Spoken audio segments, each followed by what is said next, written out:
Guys welcome to impulse. നമ്മൾ നോക്കാൻ പോകുന്ന ഇൻട്രൊഡക്ഷൻ ടു ഫാർമക്കോഗ്നോസി ആണ്. സോ ബേസിക്കലി എന്താണ് ഫാർമക്കോഗ്നോസി നിങ്ങൾ ആദ്യം മുതലേ കേൾക്കുമ്പോൾ എല്ലാവരും കൺഫ്യൂസ്ഡ് ആവും.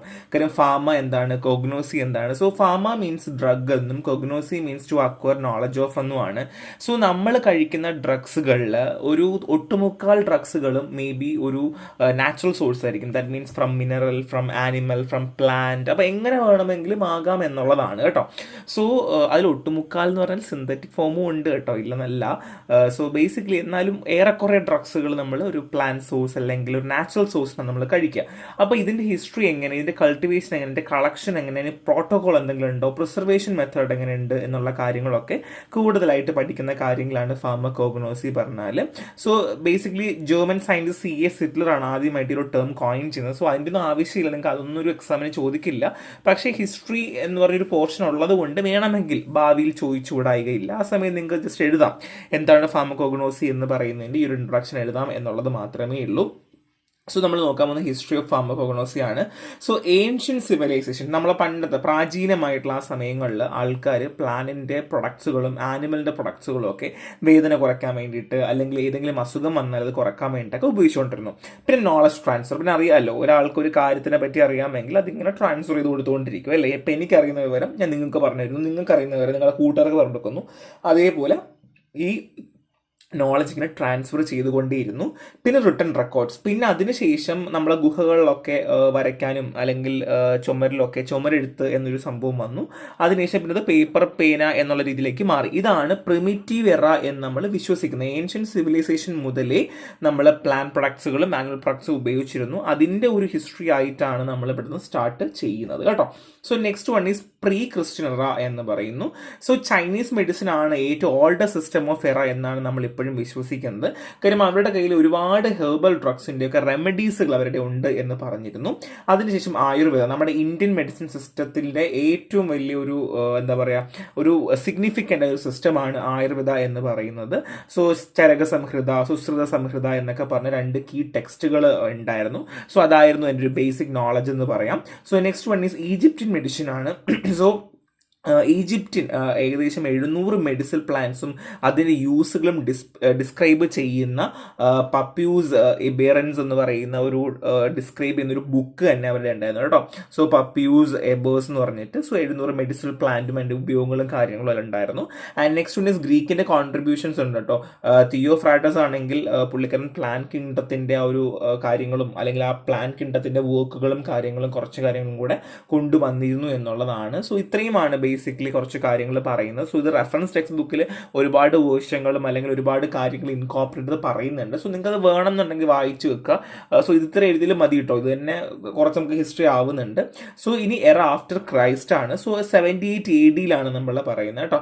സോ അതിൽ ഡയസ്കോറേസ് ഒരു ഗ്രീക്ക് ഫിസീഷ്യൻ ആണെങ്കിൽ ഒരുപാട് മെഡിസിൻ പ്ലാന്റ്സിനെ ഡിസ്ക്രൈബ് ചെയ്തു. പുള്ളിക്കാരൻ കൊണ്ടുവന്ന ഒരു ടെക്സ്റ്റ് ബുക്കാണ് ഡി മെട്രിക്ക മെഡിക്ക എന്ന് പറഞ്ഞാൽ. നിങ്ങൾ മിക്കവാറും കേട്ടിട്ടുണ്ടോ, ഹിസ്റ്ററി ഒക്കെ പഠിക്കുമ്പോൾ ഈ ഒരു കാര്യം നിങ്ങൾ മെൻഷൻഡ് ആയിരിക്കും. പിന്നെ മിഡിൽ ഏജസിൽ വന്നു സയൻസിലേക്ക് ഗാലനും ആൻഡ് പാരാക്ലസസും ഒക്കെ ഒരുപാട് കാര്യങ്ങൾ ഫാർമക്കോഗ്നോസിൽ കോൺട്രിബ്യൂട്ട് ചെയ്തു. പിന്നെ റിനൈസൻസ് ആണ് നെക്സ്റ്റ് വരുന്നത്. സോ വില്യം ടേണറും എല്ലി മാരിയും വില്യം വിറ്റനിങ്ങും ഒരുപാട് കോൺട്രിബ്യൂഷൻസ് വീണ്ടും കൊണ്ടുവന്നു. പിന്നെ ഏർലി 19th century ആണ്. ഇവിടെ ഡെറോസ് ആണെങ്കിൽ isolate nicotine and Serturner isolate morphine from opium. So ഇവിടെ നിന്നാണ് ബേസിക്കലി നമ്മുടെ ആ ഒരു ഫാർമക്കോഗ്നോസിക്ക് എത്രത്തോളം ഇമ്പോർട്ടൻസ് വരുന്നുണ്ട്. ഐസൊലേഷൻ എന്ന് പറയുന്നത് ഒരു പ്ലാന്റിൻ്റെ അകത്ത് നിന്ന് ഇന്ന സാധനങ്ങൾ നമുക്ക് സ്പെസിഫിക് ആയിട്ടുള്ള കോമ്പൗണ്ട്സ് നമുക്ക് ഐസൊലേറ്റ് ചെയ്തെടുക്കാൻ പറ്റും എന്നുള്ള രീതിയിൽ പുള്ളിക്കാരൻ കൊണ്ടുവരുന്നത് 19th century. സോ അവിടെ എന്താണെന്ന് വെച്ചാൽ നിക്കോട്ടിൻ ഉണ്ടല്ലോ, നിക്കോട്ടിൻ ഐസൊലേറ്റ് ചെയ്യുകയും പിന്നെ മോർഫിൻ, ഒപ്പിയത്തിൽ നിന്ന് മോർഫിയത്തിന് ഐസൊലേറ്റ് ചെയ്യുകയും ചെയ്തു എന്നുള്ളതാണ് കേട്ടോ. So modern ഫാർമക്കോഗ്നോസിസ്. സോ ഇതാണ് നമ്മളിപ്പോൾ പറയുന്നത്. സോ ബേസിക്കലി മോഡേൺ ഫാർമക്കോഗ്നോസിസ് സ്റ്റാർട്ട് ചെയ്യുന്നത് 1815 മുതലാണ്. സോ ഫാർമക്കോഗ്നോസി ഭയങ്കരമായിട്ട് എൻലാർജ് ചെയ്തൊരു ഭാഗമാണ്. ആൻറ്റിബയോട്ടിക് ഡിസ്കവറി കൊണ്ടുവന്നു, പെൻസിലിൻ, സ്ട്രെപ്റ്റോമൈസിൻ പോലുള്ള ഡിസ്കവറീസ് കൊണ്ടുവന്നു. പിന്നെ പ്ലാന്റ് ബേസ്ഡ് ഡ്രഗുകൾ കൊണ്ടുവന്നു. എല്ലാ ആൾക്കാർക്കും പ്ലാന്റ് ബേസ്ഡ് ഡ്രഗ് അല്ലെങ്കിൽ പ്ലാന്റ് ബേസ്ഡ് പ്രൊഡക്റ്റ് എന്ന് പറഞ്ഞാൽ ഭയങ്കര ഒരു എക്സൈറ്റ്മെൻ്റ് ആണ് അല്ലേ. കാര്യം നമുക്ക് നാച്ചുറൽ ആണെന്ന് എല്ലാവരും വിശ്വസിക്കാറുണ്ട്. അപ്പോൾ അതേപോലെ തന്നെ ആ ഒരു വിശ്വാസം നമുക്ക് വരാനുള്ള കാരണം എന്താ? ക്യൂർ അത്രയുള്ളത് കൊണ്ട് അല്ലേ. അപ്പോൾ വിങ്ക ആൽക്ലോയിഡ്സ്, ക്യാൻസറിനെ കുറയ്ക്കാൻ വേണ്ടി vinca alkaloids, reserpine for hypertension, അങ്ങനെ ഒരുപാട് ഡ്രഗുകൾ ഫോം ചെയ്തു. പിന്നെ കാർഡിയക് മെഡിക്കേഷൻസ്, ഡിജോക്സിൻ, പിന്നെ ഡിജോക്സിനൊക്കെ കാർഡിയോടോണിക് ഏജന്റിനൊക്കെ കൊണ്ടുവന്നു. സോ എക്സാമ്പിൾസ് ഒക്കെ എഴുതി നിങ്ങൾക്ക് മാർക്ക് കിട്ടും കേട്ടോ.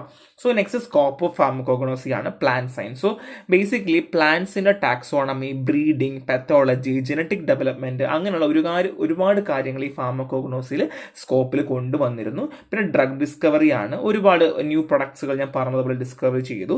പിന്നെ ഇന്റർ ഡിസിപ്ലിനറി ലിങ്ക്സ് ഉണ്ട്, ഒരുപാട് ഫാർമക്കോളജി, മെഡിസിൻ കെമിസ്ട്രി ഒക്കെ ഇൻകോപ്പറേറ്റ് ചെയ്യാൻ പറ്റും. അതായത് ഫാർമക്കോഗ്നോസിയും ഫാർമക്കോളജി, മെഡിസിൻ കെമിസ്ട്രി ഒരു ട്രയോ പോലെയാണ് വർക്ക് ചെയ്യുന്നത്. കാര്യം ഇതിന്റെ എല്ലാത്തിന്റെ ആക്ഷൻസും കാര്യങ്ങളും എവിടെ പറയുന്നുണ്ട്? ഫാർമക്കോളജി പറയുന്നുണ്ട്.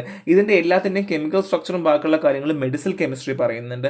അങ്ങനെ ഒരുപാട് കാര്യങ്ങൾ കൊണ്ടുവന്നു. പിന്നെ മോഡേൺ മെഡിസിൻ, അതായത് നാച്ചുറൽ പ്രൊഡക്ട്സുകൾ എങ്ങനെ ഡിസ്പെൻസ് ചെയ്യണം, എങ്ങനെ ഫോർമുലേറ്റ് ചെയ്യണം, എങ്ങനെ മാനുഫാക്ചർ ചെയ്യണം എന്നുള്ള കാര്യങ്ങളൊക്കെ ഈ ഒരു മോഡേൺ മെഡിസിനകത്തും ഫാർമക്കോഗ്നോസിക്ക് ഒരുപാട് കോൺട്രിബ്യൂഷൻ ഉണ്ടായിരുന്നു എന്നുള്ളതാണ്.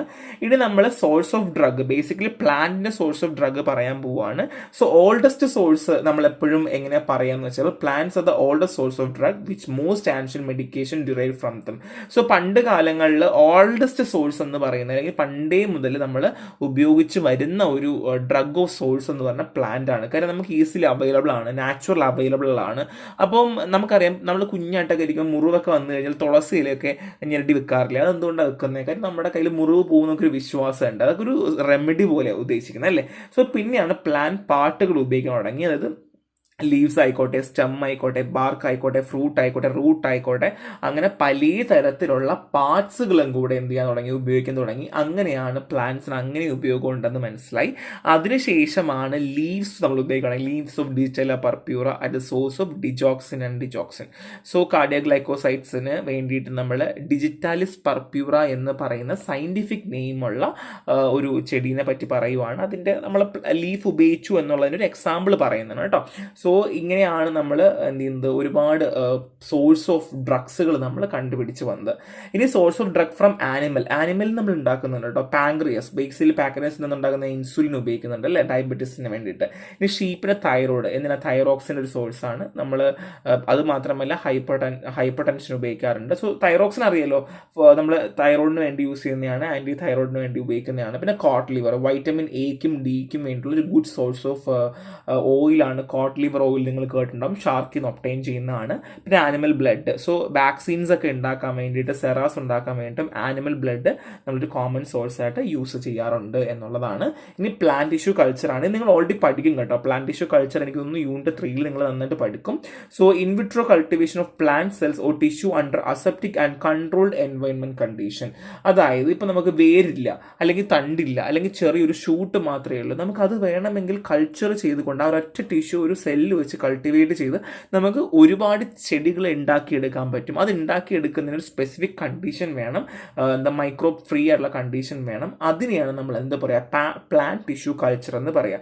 സോ നമ്മളൊരു മീഡിയം ഉണ്ടായിരിക്കും, ഒരു ന്യൂട്രിയൻ മീഡിയം ഉണ്ടായിരിക്കും. നമുക്ക് എല്ലാവർക്കും അറിയാം, ഒരു ടിഷ്യൂ വളരണം അല്ലെങ്കിൽ ഒരു സെല്ല് വളരണമെങ്കിൽ അതിനെന്ത് വേണം, ഒരു ന്യൂട്രിയൻ മീഡിയം വേണം, എനർജി വേണം. ആ ഒരു ന്യൂട്രിയൻ മീഡിയത്തിന് നമ്മൾ എന്ത് പറയുക, മീഡിയം എന്ന് പറയാം. ഇനി പർപ്പസ് എന്താണ്, like production of primary and secondary metabolite or regeneration of plant. അപ്പോൾ ഒന്നുകിൽ നമുക്ക് പ്ലാന്റ് ഇല്ല, അല്ലെങ്കിൽ നമുക്ക് പ്രോപ്പർ പ്ലാന്റ് ഇല്ല. അത് മാത്രമല്ല, ബേസിക്കലി ഈ പ്ലാന്റുകൾ നമ്മൾ ടിഷ്യൂ കൾച്ചർ ചെയ്യുന്നതായാലും അല്ലെങ്കിൽ നമ്മളിങ്ങനെ റീജനറേറ്റ് ചെയ്യേണ്ട ആവശ്യം എന്താണ്, ഒന്ന് നമ്മൾ കൊമേഴ്സ്യലൈസേഷൻ ആണ്. കാരണം എന്തുകൊണ്ടാണ് നമ്മൾ കൊമേഴ്സ്യലൈസ് ചെയ്യുന്നത്, നമുക്ക് ഡ്രഗ്സുകൾ ഉണ്ടാക്കണം, കച്ചവടം ചെയ്യണം അല്ലേ. അപ്പോൾ അതും ഒരു ഫാക്ട് തന്നെയാണ്. പിന്നെ സിഗ്നിഫിക്കൻസ് പറയാൻ നമുക്ക് ഓൾറെഡി അറിയാം, പല നമ്മുടെ എക്കോസിസ്റ്റത്തിൽ പല ജീവികളും അല്ലെങ്കിൽ പല ചെടികളും ഇപ്പോഴും നമുക്ക് നഷ്ടപ്പെട്ടുകൊണ്ടിരിക്കുകയാണ്. അപ്പോൾ ഒരു ചെടി ഉണ്ടെങ്കിൽ ഒരു 10-15 ചെടി ഉണ്ടാക്കാൻ നമുക്ക് ഈ ടിഷ്യൂ കൾച്ചർ നമ്മൾ ഒരുപാട് ഹെൽപ്പ് ചെയ്യും എന്നുള്ളതാണ്. ഇനി മറൈൻ സോഴ്സ് ആണ്. സോ മാക്രോ ആൽഗേ, സോ നമ്മുടെ കടലിൽ ഒരുപാട് മാക്രോ ആൽഗീസ് ഉണ്ട്, സീവീഡ് എന്നൊക്കെ പറയും കേട്ടോ. എനിക്ക് തോന്നുന്നു ഈ സൂഷിയൊക്കെ കഴിച്ചവർക്കറിയാം, അതിൽ സീവീഡ് കൊണ്ട് പൊതിയാറുണ്ട്. സോ സീവീഡ് എന്ന് വെച്ചാൽ നമുക്കൊരു നല്ല അയഡിൻ സോഴ്സ് ആണ്. അപ്പോൾ അയഡിൻ ഡെഫിഷ്യൻസി നമുക്ക് ഉപയോഗിക്കാനായിട്ട് പറ്റും. സോ ആൻറ്റി ക്യാൻസർ ആണ് ബ്രിസോസ്റ്റാറ്റിൻ, ഡൊലാസ്റ്റാറ്റിൻ ആൻഡ് അരാസി പോലുള്ള കാര്യങ്ങളൊക്കെ നമ്മൾ മറൈൻ സോഴ്സിൽ നിന്ന് ഡിറൈവ് ചെയ്യാറുണ്ട്. സോ കാർഡിയോവാസ്കുലർ ആണ് ആന്തോപിലൂറിയ, ലമീനിയ, സെക്സിറ്റോസിൻ പോലുള്ള കാര്യങ്ങളൊക്കെ നമ്മൾ കാർഡിയോവാസ്കുലർ ട്രീറ്റ്മെന്റ് മറൈൻ സോഴ്സിൽ യൂസ് ചെയ്യാറുണ്ട്. ഇനി ആന്റി മൈക്രോബിയൽസ് ആണ് സെഫാലോസ്പോറിൻ, ഇസ്റ്റാമൈസിൻ, പിന്നെ നിറ്റിനിൻ പോലുള്ള ഡെറിവേറ്റീവ്സ് ഒക്കെ നമ്മൾ എന്താണ് മറൈൻ സോഴ്സിൽ നിന്ന് എടുക്കുന്നതാണ്. അപ്പം ഇതൊക്കെ എക്സാമ്പിൾസ് ആണ്. ഇതൊക്കെ പഠിച്ചു വെക്കുക, because it's very important. 2-3 examples പഠിച്ചു വെച്ചാൽ നിങ്ങൾക്ക് എന്ത് ചെയ്യാൻ പറ്റും, കുറച്ചും കൂടെ മാർക്ക് സ്കോർ ചെയ്യാൻ പറ്റും. ഇനി ക്രൂഡ് ഡ്രഗ് ആണ്. സോ ബേസിക്കലി ക്രൂഡ് ഡ്രഗ് എന്താണ്? ഡ്രഗ് നിങ്ങൾക്ക് അറിയാം. ക്രൂഡ് ഡ്രഗ് എന്താണ്? ക്രൂഡ് ഡ്രഗ് എന്ന് വെച്ചാൽ നമുക്ക് ഡ്രഗ്സുകൾ നമുക്ക് എവിടെ നിന്ന് കിട്ടുന്നു, അല്ലെങ്കിൽ നമുക്ക് കിട്ടുന്ന എല്ലാവർക്കും പ്ലാൻ സോഴ്സ് ആണ്, മറൈൻ സോഴ്സ് പഠിച്ചു അല്ലേ. സോ ഈ ക്രൂഡ് ഡ്രഗ്സ് തന്നെ 2 തരത്തിൽ നമ്മളെ തിരിച്ചിട്ടുണ്ട് കേട്ടോ. So first one is organised drug and second one is unorganised drug. അപ്പം ഞാൻ ഓൾറെഡി പറഞ്ഞു നമുക്ക് എന്ത് ചെയ്യാൻ പറ്റും, ഡ്രഗുകൾ പല സ്ഥലത്തു നിന്ന് നമുക്ക് എടുക്കാനായിട്ട് പറ്റും എന്ന് ഞാൻ ഓൾറെഡി പറഞ്ഞു അല്ലേ. അപ്പം നിങ്ങൾക്ക് അതറിയാം. സോ ഇനി എന്താണ് ക്രൂഡ് ഡ്രഗ് എന്ന് ഞാൻ പറഞ്ഞുതരാം. ക്രൂഡ് ഡ്രഗ് എന്ന് പറഞ്ഞാൽ നമ്മൾ പ്ലാന്റ് ചെയ്യുന്നു, ആനിമൽ ചെയ്തു, മൈക്രോബ്സിൽ നിന്ന് നമ്മൾ എന്ത് ചെയ്യുന്നു, എടുക്കുന്നതിനെയാണ് നമ്മൾ ക്രൂഡ് ഡ്രഗ് എന്ന് പറയുന്നത്. സോ ബേസിക്കലി ക്രൂഡ് ഡ്രഗ് നമുക്ക് എന്ത് ചെയ്യാം, പ്രോസസ്സ് ചെയ്യാം കേട്ടോ.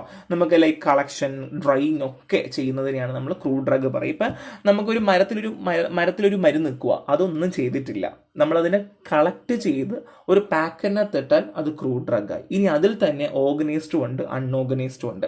എന്താ organised? Made up of cells or different structure, example including flower, fruit, seed, leaf, fruit and stem, soil nature and identify by structural features. അതായത് നമ്മളൊരു പൂവിനെ പറിച്ച് അതുപോലെ വെച്ചു, ഒരു വിത്തിനെ പറിച്ച് അതുപോലെ വെച്ചു, അതുപോലെ വെച്ചാൽ നമുക്കതിനെ ഐഡന്റിഫൈ ചെയ്യാൻ പറ്റുന്നതിനെയാണ് നമ്മൾ ഓർഗനൈസ്ഡ് ഡ്രഗ് എന്ന് പറയാം. സെല്ലൊക്കെ അതുപോലെ തന്നെ ഉണ്ടാവും. ഇനി എന്താണ് unorganised? Derived from part of plant or animal by extraction and purification. Example, extract, juice, lecithin, gum, mucilage can be solid, semi-solid, liquid identified by chemical and physical parameters. So orange juice ആണ് നിങ്ങളുടെ മുന്നിൽ വെക്കുന്നത്, അത് unorganised ആണ്. അതായത് നിങ്ങൾ ഓറഞ്ചിനെ കണ്ടിട്ടില്ല, ഓറഞ്ചിന്റെ വിത്ത് എങ്ങനെയുണ്ടെന്ന് കണ്ടിട്ടില്ല, ജ്യൂസ് അടിച്ച് വെച്ചിരിക്കുക. അപ്പോൾ നിങ്ങൾ എങ്ങനെയാണെന്ന് അറിയുക? ഒന്നുകിൽ രുചിച്ച് നോക്കുക, ഇല്ലെങ്കിൽ ടെസ്റ്റ് ചെയ്ത് നോക്കുക. അപ്പോൾ എന്തായാലും സോൾഡ് ആയിരിക്കാം, സെമി സോൾഡ് ആയിരിക്കാം, ലിക്വിഡ് ആയിരിക്കും. അത് എന്താണ്, ഒരു ഡെറിവേറ്റീവ് ആയിരിക്കും. ദാറ്റ് മീൻസ് എക്സ്ട്രാക്ട് ചെയ്തതോ അല്ലെങ്കിൽ പ്യൂരിഫൈ ചെയ്തൊരു പോർഷനെയാണ് നമ്മൾ അൺഓർഗനൈസ്ഡ് ഡ്രഗ് എന്ന് പറയാം. ഇനി classification of drug just overview പറയാം. ഇമ്പോർട്ടൻസ് എന്താണ്? സോ ബേസിക്കലി ഡ്രഗ് ക്ലാസിഫൈ ചെയ്യേണ്ടത് നമുക്ക് അതിൻ്റെ സ്ട്രക്ചർ അറേഞ്ച്മെന്റ് തരുന്ന ഒരു ഡീറ്റെയിൽസ് ഒക്കെ തരുന്ന ഒരു കാര്യങ്ങളാണ് ബേസിക്കലി ക്ലാസിഫിക്കേഷൻ എന്ന് പറയുന്നത്. ഇപ്പോൾ എക്സാമ്പിൾ ഒരുപാട് ഡ്രഗ് തരുവാണ്, പൂവും കായും എന്താണ് റൂട്ടും ഒക്കെ തരും. നിങ്ങൾ എങ്ങനെ ക്ലാസിഫൈ ചെയ്യുക? അപ്പം ഒരു കാര്യം ചെയ്യാം അല്ലെ, നമുക്ക് ലീവ്സ് പോലുള്ള ഒരുമിച്ച് വെക്കാം, റൂട്ട് പോലുള്ള ഒരുമിച്ച് വെക്കാം, അങ്ങനെ നമ്മൾ ക്ലാസിഫൈ ചെയ്യാം. അപ്പം നമുക്ക് പെട്ടെന്ന് ഐഡന്റിഫൈ ചെയ്യാൻ പറ്റും അല്ലേ. പിന്നെ ഐഡിയൽ ക്ലാസിഫിക്കേഷൻ, എപ്പോഴും ഒരു ഡ്രഗ് ക്ലാസിഫൈ ചെയ്യുമ്പോൾ സിമ്പിൾ ആയിരിക്കണം, പെട്ടെന്ന് നമുക്ക് മനസ്സിലാക്കാൻ പറ്റണം, അതിൽ വേറെ മിസ്റ്റേക്കുകളോ കാര്യങ്ങളോ പാടില്ല. ഇനി മൾട്ടിപ്പിൾ സിസ്റ്റം, നമുക്ക് എല്ലാവർക്കും അറിയാം പല തരത്തിലുള്ള ഡ്രഗുകൾ നമ്മൾ ക്ലാസിഫൈ ചെയ്യാറുണ്ട്. സോ ഇവിടെ നമ്മൾ എങ്ങനെ ക്ലാസിഫൈ ചെയ്തു? അൺഓർഗനൈസ്ഡും ഓർഗനൈസ്ഡും ക്ലാസിഫൈ ചെയ്തു. പക്ഷേ അതിൽ കൂടുതൽ ക്ലാസിഫിക്കേഷൻസും ഉണ്ട്.